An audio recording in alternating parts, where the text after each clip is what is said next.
Lotus d'acier, l'art de la résilience et du bien-être en toutes circonstances. Bonjour mes chers amis. C'est un podcast sur le bien-être mental, sur la manière d'en faire un état habituel et naturel.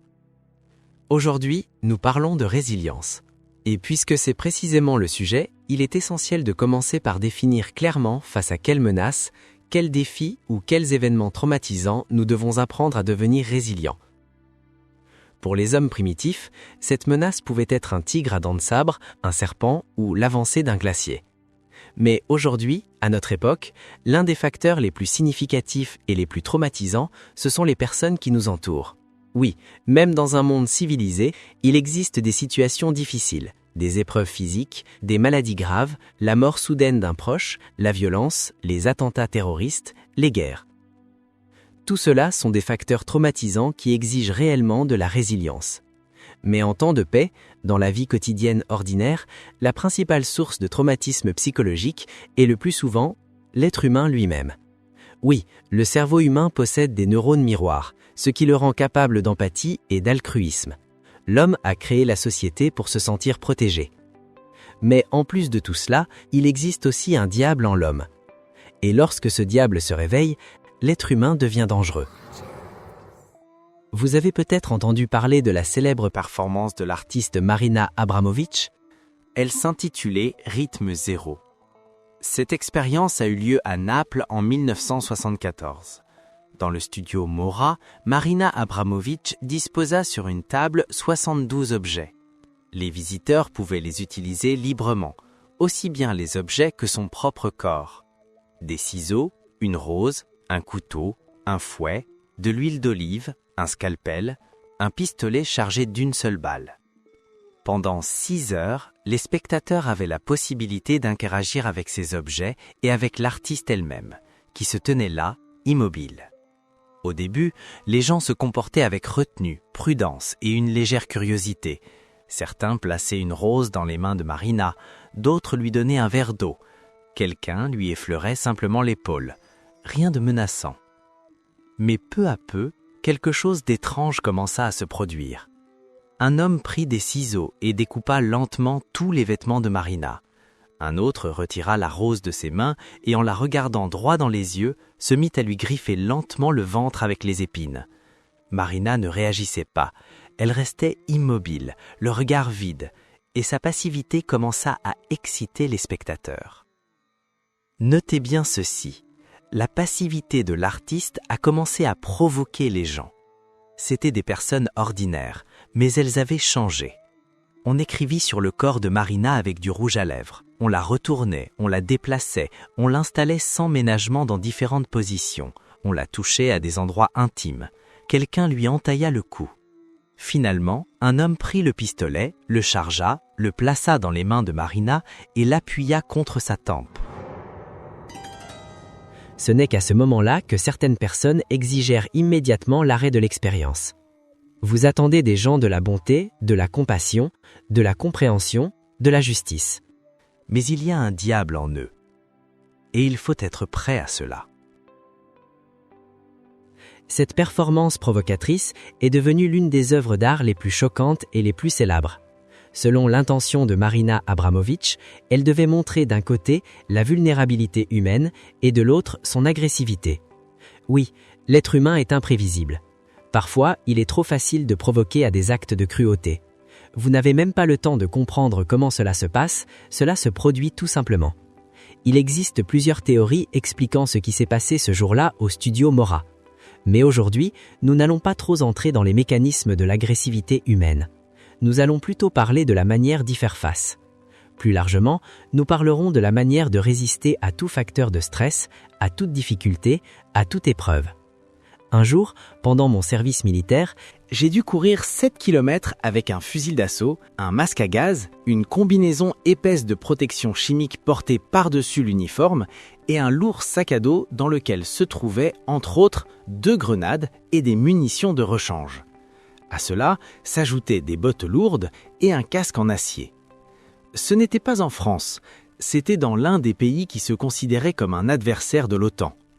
J'ai commencé à manquer d'air dès le 2e kilomètre et les 100 derniers mètres, je les ai parcourus presque à 4 pattes.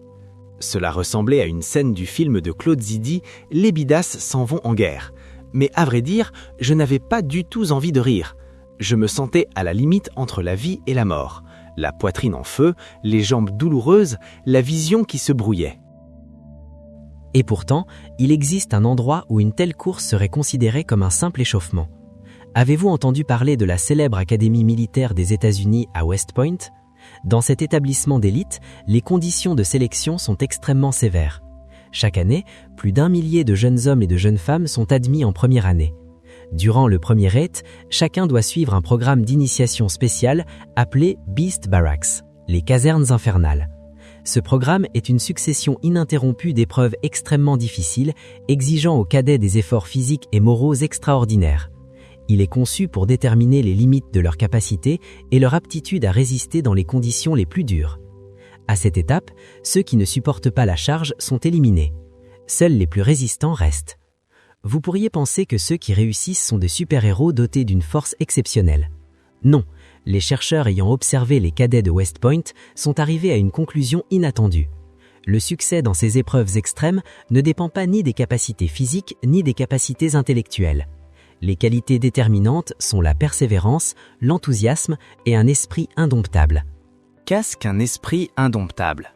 Cela ressemble à une métaphore poétique, mais en réalité, il s'agit d'une propriété très concrète du psychisme, la résilience mentale. C'est la capacité de transformer la douleur en force et d'affronter les difficultés de la vie avec lucidité. La résilience est ce qui permet de ne pas sombrer dans l'impuissance, même lorsque l'on a l'impression que le monde s'effondre. Elle permet de trouver des solutions justes, d'agir activement, de se relever rapidement après les coups du sort et d'avancer avec assurance vers ses objectifs. Tout être humain a vécu, au moins une fois, un moment où tout semblait s'effondrer, où les forces semblaient l'abandonner. Pourtant, à l'instant le plus critique, une voix intérieure, presque inaudible, murmurait « Je vais y arriver ». Cette résolution intérieure ferme, voilà ce qu'on appelle la force d'esprit. Non pas un élan d'énergie physique, mais une détermination calme à continuer malgré la fatigue et le doute. C'est elle qui nous maintient à flot lorsque les circonstances nous dépassent. La résilience ne se confond pas avec l'obstination, ni avec une armure rigide. Ce n'est pas un mur de pierre, mais plutôt un ressort souple. Il ploie sous la pression, mais retrouve toujours sa forme. Elle marie à la fois la douceur et la ténacité, la confiance et la détermination. Aujourd'hui, la société est marquée par un niveau élevé de tension et de stress chronique. Les gens luttent pour survivre, entrent en compétition et compliquent souvent la vie des autres, une vie déjà fragilisée par des bouleversements globaux tels que les crises ou l'instabilité géopolitique. Et pour s'adapter, réussir et préserver son bien-être mental, nous devons posséder un niveau suffisant de résilience. La vie réserve souvent de mauvaises surprises, c'est un fait. Mais une personne peu résiliente n'est pas prête à l'accepter. Elle devient donc vulnérable. Et c'est un problème sérieux. La majorité des personnes qui nous entourent sont justement vulnérables et gèrent mal les difficultés. C'est l'une des raisons pour lesquelles les statistiques des troubles mentaux ont explosé au cours des dernières décennies. Il est important de comprendre une chose fondamentale. Lorsque nous parlons de résilience dans le monde moderne, nous parlons presque toujours de résilience face aux facteurs humains. Non pas face au froid, à la faim ou à une menace physique, comme c'était le cas pour nos ancêtres, mais face aux paroles des autres, à leurs attentes, à leur agressivité, à leurs émotions et à leurs conflits intérieurs qui s'abattent sur nous. Ce ne sont rarement les circonstances qui nous brisent. Bien plus souvent, ce sont les autres. Leur pression, la dévalorisation, les manipulations, l'intrusion dans nos limites personnelles, les montagnes russes émotionnelles, l'imprévisibilité. C'est pourquoi, aujourd'hui, la résilience n'est pas la capacité de supporter. C'est la capacité de ne pas se laisser détruire par les autres, de ne pas se perdre soi-même, de ne pas entrer dans les scénarios d'autrui et de ne pas laisser le chaos extérieur devenir un état intérieur. Un être humain peut être physiquement en sécurité et pourtant vivre sous une menace psychologique permanente. Et s'il ne possède pas les compétences de résilience nécessaires, il finit inévitablement par vivre en état de défense intérieure, s'épuisant jour après jour. Voyons maintenant comment changer cette situation et renforcer notre résilience. La résilience n'est pas une capacité innée que certains recevraient à la naissance et d'autres non. C'est un processus dynamique de renforcement des ressources internes comparable à l'entraînement des muscles. Si aujourd'hui vous vous sentez vulnérable et insatisfait, vous pouvez radicalement changer cela demain en travaillant sur vous-même. Pour développer la résilience, il faut apprendre plusieurs compétences essentielles, parmi lesquelles accepter ce qui est déjà arrivé, gérer rationnellement ses ressources internes, maîtriser le stress et préserver l'équilibre intérieur, savoir se libérer à temps du négatif, comprendre ses véritables désirs, être autonome tout en sachant interagir avec les autres, y compris les personnes toxiques, prendre l'habitude de prendre soin de sa santé mentale, maintenir le bien-être mental quelles que soient les circonstances. Il s'agit des compétences fondamentales de la résilience, un système cohérent de capacités que j'appelle le locus d'acier. Le lotus est une plante qui grandit dans de l'eau trouble et marécageuse tout en conservant sa pureté et son intégrité.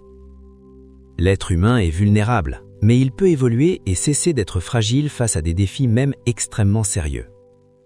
Il est essentiel de comprendre une chose. La résilience n'est pas la dureté ni l'insensibilité émotionnelle.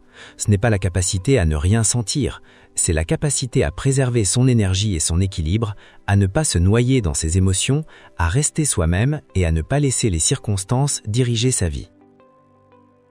Une personne résiliente n'est pas obligée d'être ascétique. Elle peut même s'autoriser une forme d'hédonisme.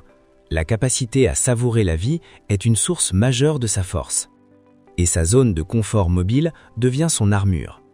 C'est précisément cette vision du monde qui lui permet de conserver clarté, détermination et équilibre intérieur. C'est là que se forme le lotus d'acier, cet état dans lequel vous restez en contact avec la réalité, avec les autres et avec vous-même sans vous effondrer sous la pression des circonstances. Mais pour développer la résilience, il n'y a pas que le travail sur la pensée. Certains exercices psychophysiques peuvent également être très efficaces. Et maintenant, pour que vous puissiez en faire l'expérience par vous-même, je vous propose d'en réaliser un.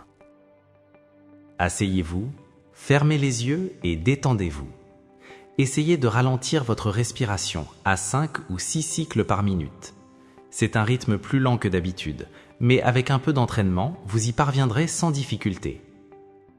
Une respiration lente stimule le cortex préfrontal du cerveau, ce qui permet de passer d'un état de stress à un mode de maîtrise de soi.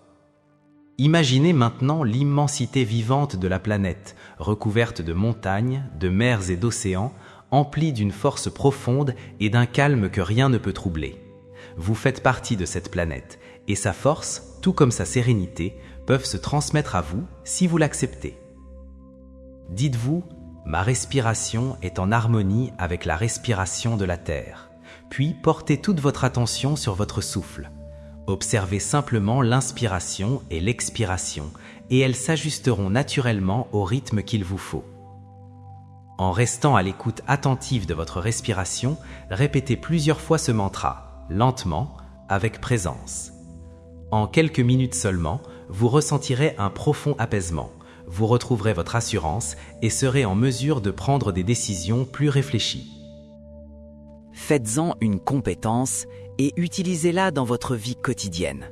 Souvenez-vous, à chaque nouveau pas, à chaque petite victoire sur vous-même, votre force intérieure se renforce et, avec le temps, se transforme en un socle intérieur solide, capable de vous aider à faire face aux difficultés.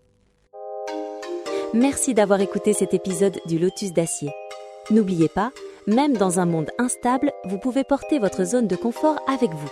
À très bientôt pour la suite.